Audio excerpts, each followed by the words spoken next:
some books that I've been reading.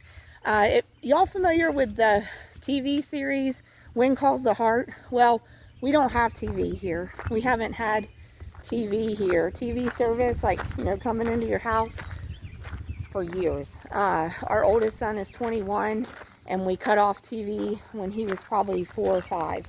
So probably 15 years we haven't had TV. But if we do have a DVD player hooked up to a television, and so we would run DVDs. So we got on to that series Wind Calls the Heart. Well, based on books, and I hope I pronounce her name right, but Jeanette Oke, O-K-E is the author's last name. But I read Where Courage Calls.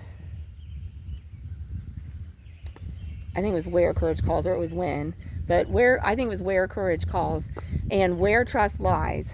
And so those are the Return to the Canadian West series by Jeanette Oke, and they're really good. But the Wind Calls the Heart TV series was based on that. And then same author, and I think same author but working with maybe her daughter, also has a series that is the basis for another TV show that kind of spun off of Wind Calls the Heart, but the books, I think, formed a basis for it as well. I think the TV series is called When Hope Calls, and actually I think that's the name of the book I'm reading right now, When Hope Calls, also by the same author. So the setting is Canada, and it would probably be, I'm getting the impression it's like the early 1900s. So anyway, those are great books. So if you like inspirational type reading, very faith-based, very much, you know, filled with hope and encouragement,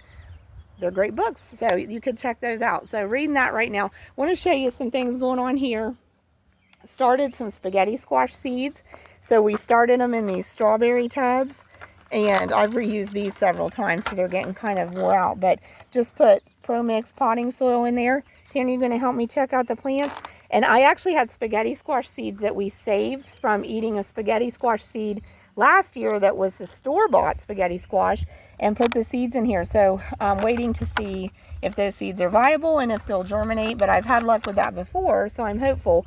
But then I just had these feed pans, so I put these strawberry tubs that are basically like makeshift mini greenhouses down in here with them, and poured water in there because there's holes in the bottom, so you know they'll soak up the water. So that's our little flower bed here with the phlox. And back on the spaghetti squash seeds, it's late in the season, but we decided to go ahead and try them because I read that they only need about 67 days start to finish. So if they sprout, we'll transplant them to somewhere where they've got room to grow, okay? So that's where the phlox was over the spring, and then that stays green. But here's the butterfly bush, and I wanted to show it to you. This is one of the plants that I would say if you want to attract butterflies to your landscape, you need one of these, okay? Here's them, and I hope I can get over here. And this one's quite large, but y'all see that one? So there's a butterfly there. Yesterday we had some swallowtails on here. As the summer goes on, we'll get some monarchs on here. We get some really beautiful butterflies, and sometimes it'll just be covered in them, like a dozen at a time, and there'll be multiple pairs of butterflies. So there's actually 3 of the same kind here, and I can't identify this butterfly, but butterfly bush, you can have it bloom in a variety of colors. This one's like a dark purple, but it gets quite large. I could trim it back and kind of discourage that, but they bush out quite a bit. I actually want to add 2 more right here, one on each side. But butterfly bush, I think you either love it or hate it. I don't think there's a middle ground. And let me tell you why I said this is the one that I said one of them is controversial. If you want to attract butterflies to your yard, I want to recommend at least 2 plants. But one of them is kind of controversial. Well, it's this one, because butterfly bush, for us here in the United States of America, there's nowhere in the USA that butterfly bush is native.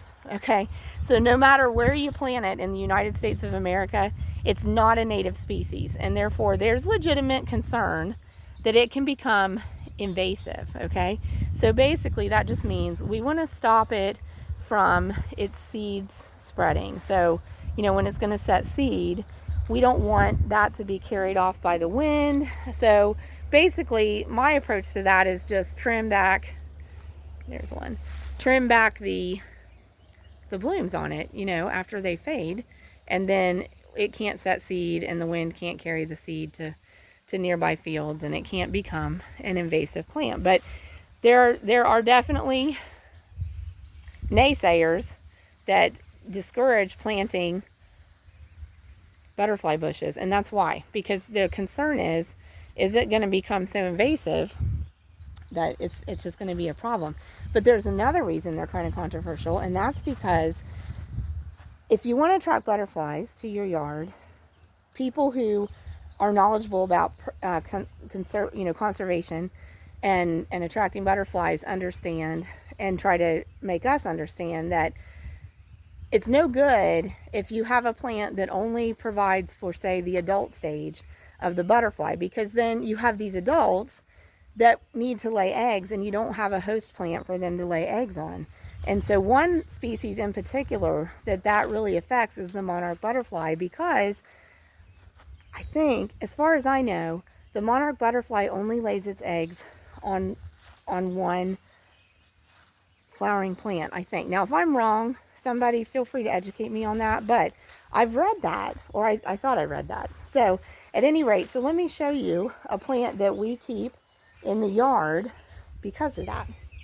So, I'm sure this has a particular fancy name, but I call it butterfly weed. And see right there, there's a butterfly on it, okay?